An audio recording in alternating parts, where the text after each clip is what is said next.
तो चलिए शुरुआत करते हैं hello much shine love part 20 की। क्वांशा ने रियान को बता दिया होता है कि उसने सिडा को किस करा होता है। ये बात सुनने के बाद रियान बहुत ज़्यादा हैरान हो जाती है। फिर क्वांशा उससे बोल रही होती है इसमें बुराई क्या है, वैसे ही मैं उसे पसंद करती हूँ। रियोरान क्वांशा से बोल रही होती है कि अब से तुम्हें यहाँ पर काम करने की कोई जरूरत नहीं क्योंकि मैं तुम्हें फायर कर रही हूँ। तभी रियोरान के पास की बॉस का कॉल आता है और वो उसे ऑफिस में मिलने के लिए बुलाती है। रियोरान ऑफिस में पहुंच जाती है। फिर वहाँ पर तोंग तोंग भी आती है। तो फिर उनकी बॉस बोल रही होती है कि मैंने तुम दोनों को यहाँ पर बुलाया है ताकि मैं तुम दोनों के आर्टिस्ट के बारे में बात कर सकूँ। बॉस रियान की तारीफ कर रही होती है और बोल रही होती है कि जो सिडा का न्यू सॉन्ग है वो बहुत ज़्यादा हिट गया है। मुझे यकीन नहीं हो रहा कि तुमने सिडा के करियर को बचा लिया है। अब से सिडा के लिए तुम्हें किसी भी चीज़ की जरूरत पड़े तो फिर तुम कंपनी से ले सकती हो, तुम उसके लिए पूरी छूट दी जाएगी। रियोरान खुश हो रही होती है और बॉस को थैंक यू बोल रही होती है। फिर इसके बाद बॉस तोंग तोंग को डांट रही होती है और वो उससे बोल रही होती है क्या तुम्हें पता है कि सॉन्ग जो मेरे पास आया था उसने मुझसे बोला है कि वो अपनी एजेंट को रिप्लेस करना चाहता है। भले ही पास में रियोरान और सॉन्ग जियाओ का रिलेशनशिप कैसा भी था बट वो हमेशा ओबिडेंट था। बट तुम सॉन्ग जाओ को हैंडल भी नहीं कर पा रही हो। तुम बोल रही होती है आपको पता है कि सॉन्ग जाओ का टेम्पर कैसा है और वैसे भी ये प्रॉब्लम मैं खुद ही सॉल्व कर लूँगी। बॉस बोल रही होती है कि अगर तुम्हें प्रॉब्लम ठीक कर लोगी तो फिर ये सही बात है, अगर नहीं कर पाओगी तो फिर तुम्हें अपनी डायरेक्टर ऑफ ब्रोकरेज की पोजीशन से स्टेप डाउन करना होगा। मैं एक बिजनेस वूमन हूँ, इस वजह से मैं हमेशा ही प्रॉफिट और लॉस का ध्यान रखती हूँ। तभी वहाँ पर कौनशा पहुँच जाती है और बहुत ज़्यादा गुस्से में होती है। फिर वो बॉस से बोल रही होती है कि मुझे रियान यहाँ से फायर करना चाहती है। बॉस रियान से पूछ रही होती है लड़की किस बारे में बात कर रही है। तो फिर रियान बोल रही होती है मैंने इसे हायर किया था बट इसने रूल्स तोड़े हैं, इस वजह से मैं इसे फायर कर रही हूँ। इसके बाद रियान कौनशा की तरफ देख रही होती है और बोल रही होती है कि अगर तुम यहाँ से नहीं जाओगी तो फिर मुझे सिक्योरिटी को कॉल करना होगा। कौनशा बोल रही होती है कि जो मेरे फादर है वो रुचि ग्रुप के चेयरमैन है, अगर आप लोग चाहते हो कि मैं यहाँ से चले जाऊँ तो फिर हमारे ग्रुप की जो एंडोर्समेंट है वो भी चली जाएगी। बॉस कौनशा के पास जाते उससे पूछ रही होती है क्या तुम्हारे फादर को पता है कि तुम यहाँ पर काम कर रही हो। कौनशा मना कर रही होती है और बोल रही होती है कि मैं एक्सपीरियंस लेने के लिए यहाँ पर काम करना चाहती हूँ। बॉस रियान से रिक्वेस्ट कर रही होती है और बोल रही होती है क्या तुम कौनशा को एक और चांस दे सकती हो, बट रियान मना कर देती है और वो बोल रही होती है कि मुझे कोई फर्क नहीं पड़ता कि ये किसकी बेटी है, वैसे भी ये एक कंपनी है ना कोई खेलने की जगह है। बॉस रियान के पास जाती है और उससे बोल रही होती है कि अभी सिर्फ तुम अपने पॉइंट ऑफ व्यू से सोच रहे हो बट तुम्हें कंपनी के पॉइंट ऑफ व्यू से सोचना चाहिए। तुम्हें पता है कि रुचि ग्रुप की जो एंडोर्समेंट है वो हमारी कंपनी के लिए कितनी इंपॉर्टेंट है। तभी तोंग तोंग बॉस से बोल रही होती है क्यों ना ऐसा करें कि क्वांशा को तुम मेरी टीम में भेज दो क्योंकि मेरी टीम में लोगों की कमी है। रियान इस बात के लिए मान जाती है बट क्वांशा नहीं मान रही होती है। फिर बॉस क्वांशा से बोल रही होती है कि तुम्हें तोंग तोंग के साथ काम करना होगा तभी तुम उस कंपनी में टिक पाओगी। क्वांशा को बॉस की बात माननी पड़ जाती है। फिर तोंग तोंग उसे अपने साथ बाहर लेकर जाती है, उससे बोल रही होती है मुझे पता है कि तुम सेडा को पसंद करती हो लेकिन रियान जब तक उसकी एजेंट है तो फिर ये इम्पॉसिबल है। क्वांशा बोल रही होती है कि मुझे ये बात पता है और वैसे भी सेडा मुझसे बात नहीं कर रहा रियान की वजह से। तभी वहाँ पर सॉन्ग जियाओ आ रहा होता है तो फिर तोंग तोंग क्वांशा को वहाँ से भेज देती है। तोंग जियाओ तोंग तोंग से बोल रहा होता है कि ये तो सिडा की असिस्टेंट है और तुम्हारे साथ क्या कर रही है। फिर तोंग तोंग बता रही होती है कि अब से ये लड़की मेरी असिस्टेंट है। सॉन्ग जियाओ बोल रहा होता है कि इससे मुझे कोई फर्क नहीं पड़ता और मुझे लगता है कि बॉस ने तुम्हें बता दिया होगा कि मैं तुम्हें रिप्लेस करना चाहता हूँ। तोंग तोंग सॉन्ग जियाओ को समझाने की कोशिश कर रही होती है, बोल रही होती है मुझे पता है कि हम दोनों के बीच में गलत फहमी है बट हमें ये प्राइवेट में सॉल्व करनी चाहिए। सॉन्ग जियाओ बोल रहा होता है कि हमारे बीच में कोई भी गलत फहमी नहीं है और मैंने तुम्हें चांस दिया है बट तुम हर बार हार जाती हो रियान से। मैं हमेशा लूजर का रोल प्ले नहीं करना चाहता और ये कहकर वो जा रहा होता है। तभी तोंग तोंग उसे रोकती है और बोल रही होती है क्या तुम्हें पता है कि बॉस ने सारे रिसोर्सेज एक्टिवेट कर दिए हैं सिडा के लिए, तुम्हारी जो नंबर वन पोजीशन है कंपनी में वो खतरे में है, अगर तुम मेरा साथ नहीं दोगे तो फिर तुम रियान और सिडा का सामना नहीं कर पाओगे। सॉन्ग पूछ रहा होता है कि तुम मेरी हेल्प कैसे करोगी।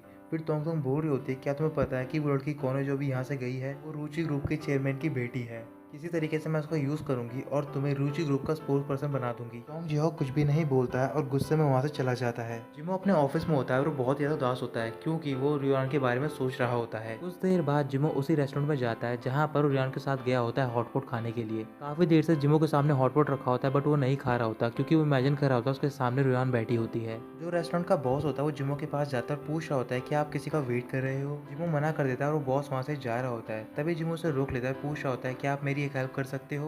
बॉस हाँ बोलता है। फिर जिमो अपना फ़ोन निकालता है और उसमें रियान की फ़ोटो दिखा रहा होता है बॉस को। उससे बोल रहा होता है ये लड़की मेरी फ्रेंड है और ये अक्सर यहाँ पर आती है स्पाइसी हॉटपॉट खाने के लिए। अब से जब भी ये हॉटपॉट खाने के लिए आए तो प्लीज़ आप इसके हॉटपॉट में कम चिली ऐड करना क्योंकि ये ज़्यादा स्पाइसी चीज़ें हैंडल नहीं कर पाती और उसके स्टमक में पेन होता है। बॉस उसकी बात मान जाता है। अगले दिन रियोरान स्टाफ मेंबर के साथ कॉन्फ्रेंस रूम में होती है और बहुत ज़्यादा खुश हो रहे होते हैं क्योंकि सिडा की जो नई एल्बम होती है बहुत ही ज़्यादा हिट गई होती है। इसके बाद रियान सेडा के साथ बाहर जाती है और बहुत ज़्यादा खुश हो रही होती है। तभी रियान के पास यूशन का कॉल आता है। कॉल पिक करने के बाद यूशन रियान से बोल रहा होता है मुझे पता चला कि जो नई एल्बम आई है सेडा की वो बहुत ज़्यादा हिट गई है, इस वजह से मैं तुम्हारे साथ सेलिब्रेट करना चाहता हूँ और साथ ही मैं हमारी नेक्स्ट कोऑपरेशन के बारे में बात करना चाहता हूँ, क्या तुम फ्री हो आज रात को। रियान हाँ बोल देती है। तोंग तोंग अपने ऑफिस में होती है। फिर वहाँ पर सॉन्ग जिया आता है और उससे बोल रहा होता है क्या तुम्हें पता चला है कि सिडा की नई एल्बम कितनी हिट गई है। तोंग तोंग बोल रही होती है कि तुम्हें कोई चिंता करने की कोई जरूरत नहीं क्योंकि वो तुम्हारी बराबरी नहीं कर पाएगा। सॉन्ग जो गुस्से में बोल रहा होता है कि मैं सिडा के साथ कॉम्पिटिट नहीं करना चाहता बल्कि अपने साथ करना चाहता हूँ। हमने जो नए ड्रामे के लिए मेरे लिए स्क्रिप्ट चूज़ की है उसकी स्क्रिप्ट इतनी बुरी है कि मैं उसे पढ़ना भी नहीं चाहता हूँ। पहले जब रुयान मेरी एजेंट थी तो फिर वो हमेशा स्क्रिप्ट की क्वालिटी पर ध्यान देती थी, ना कि पैसे पे। मैं एक प्रोफेशनल एक्टर हूँ तो फिर मुझे एक अच्छी स्क्रिप्ट चाहिए, ना कि मुझे ज़्यादा पैसे चाहिए। फिर वहाँ पर कौनशा पहुँच जाती है तो फिर तुम पूछ रही होती है कि तुम यहाँ पर क्या कर रही हो। कौनशा बोल रही होती है कि आज मेरा पहला दिन है काम पर, बट मेरे पास कोई भी काम नहीं है।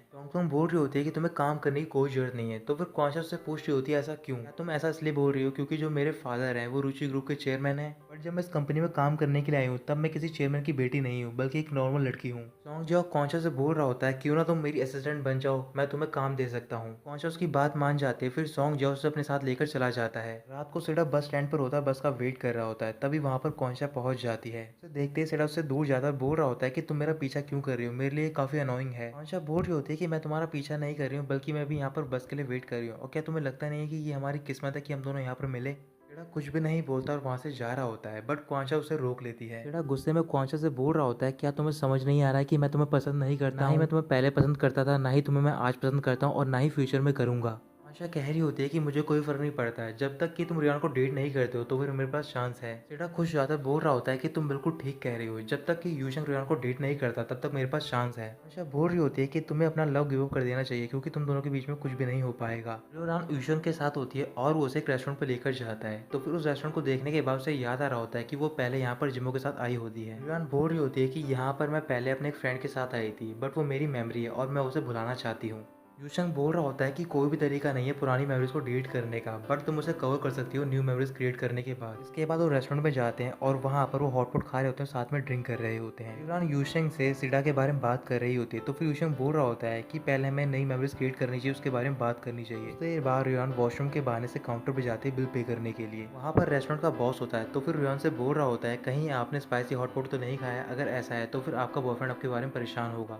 रियान बोल रही होती है कि आपको गलत फहमी हुई है, मेरा कोई भी बॉयफ्रेंड नहीं है। बॉस मना करता है, बोल रहा होता है कि कुछ ही दिन पहले आपका बॉयफ्रेंड यहाँ पर आया था और उसने मुझे आपकी फोटो दिखाई थी। साथ ही मैं मुझसे एक फेवर मांगा था कि मैं आपको स्पाइसी हॉटपॉट ना खाने दूं और उसमें चिल्ली कम ऐड करूं। कि स्पाइसी हॉटपॉट खाने के बाद आपके स्टमक में पेन होता है। रियान कुछ भी नहीं बोलती और बिल पे करके अपने टेबल पर वापस पहुंच जाती है। वहाँ पर पहुंचकर वो पूरी वाइन की बोतल खत्म कर देती है, फिर वो बाहर चली जाती है। यूशंग भी रियान के पास जाता है, उससे बोल रहा होता है कि तुम मेरे साथ चलो, मैं तुम्हें घर तक छोड़ देता हूँ। रियान मना कर देती है और बोल रही होती है कि तुम मुझे ढंग से नहीं जानते हो, मुझे कोई मैन नहीं चाहिए मुझे प्रोटेक्ट करने के लिए, ना ही मैं चाहती हूँ कि कोई मुझे चूज करे, बल्कि मैं चाहती हूँ कि मैं किसी को चूज करूँ। शायद तुम मेरी चॉइस नहीं हो। और ये कहकर वो चली जाती है। कुछ देर बाद जिमो रियान के घर के बाहर होता है अपनी कार में। फिर वहाँ पर रियान पहुंच जाती है उसकी कार के पास। तो फिर जिमो से देखकर विंडो ओपन करता है। रियान उसे देखने के बाद बोल रही होती है क्या मैंने ज्यादा ड्रिंक कर ली है, तुम बिल्कुल जिमो की तरह लग रहे हो। ये कहकर वो गिर जाती है। फिर जिमो कार से बाहर निकलता है और उसे उठाकर ले जा रहा होता है। रियान उससे दूर जाती है, बोल रही होती है कि भले ही तुम जिमो की तरह लगते हो बट तुम मेरी एडवांटेज नहीं ले सकते हो। जिमो जबरदस्ती रियान को उठाता है और वो उसे रूम तक लेकर जाता है। रूम पर पहुंचने के बाद रियान जिमो से बोल रही होती है कि तुम मुझे पसंद करते हो और तुम्हारी पर्सनैलिटी ऐसी ही है। जिमो पूछ रहा होता है कि मैं कैसे टाइप का पर्सन हूँ। तो फिर रियान बोल रही होती है कि तुम किसी को पसंद करते हो बट ऐसा शो करते हो कि तुम उसे पसंद नहीं करते हो। मैं तुमसे बहुत ज़्यादा गुस्सा हूँ बट मैं तुम्हारे लिए अभी भी वेट करना चाहती हूँ। साथ ही मैं तुमसे बहुत ज़्यादा नफरत करती हूँ लेकिन मैं तुमसे बहुत ज़्यादा प्यार भी करती हूँ। ये कहने के बाद रियान सो जाती है।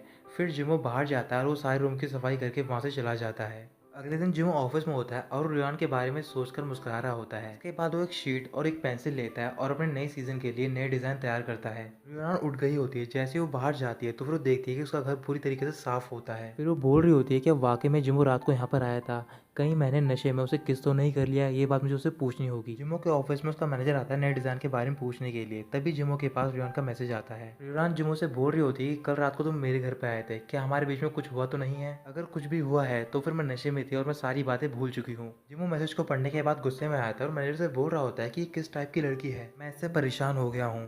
फिर जिमो रियान को रिप्लाई करता है। तो फिर जो उसका मैनेजर होता है वो जिमो से बोल रहा होता है कि आपको डॉक्टर के पास जाना चाहिए अपना चेकअप कराने के लिए, आजकल आप अजीब सा बिहेव कर रहे हैं।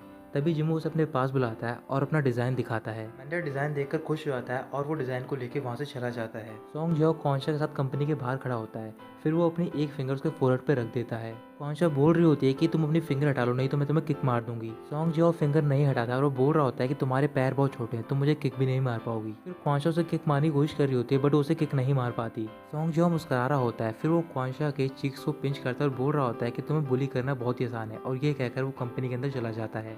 उसके जाने के बाद क्वांशा बोल रही होती है कि मैं ये सारी चीज़ें सिर्फ सेडा के लिए बर्दाश्त कर रही हूँ। रियोन भी कंपनी में पहुंच गई होती है और वो वहाँ पर नई स्ट्रेटेजी के बारे में बात कर रही होती है जो कि सेडा से रिलेटेड होती है। ऐसे ही कुछ दिन बीत जाते हैं। फिर एक दिन यू शेंग रियोन को कॉल करता है और उससे बोल रहा होता है कि तुम जल्दी घर चले जाना क्योंकि आज रात को बारिश होगी। रियोन कुछ भी नहीं बोलती और कॉल कर देती है। फिर जब रात को वो घर जा रही होती है तभी वो देखती है कि बारिश स्टार्ट हो जाती है। तभी यूशंग वहाँ पर पहुंच जाता है। फिर वो अपनी कार से बाहर निकलता है अम्ब्रेला लेकर, उससे बोल रहा होता है कि तुम मेरे साथ चलो, मैं तुम्हें घर तक ड्रॉप कर देता हूँ। रियोन उसकी बात मान जाती है और उसके साथ चली जाती है। तो दोस्तों यहीं खत्म होता है पार्ट 20।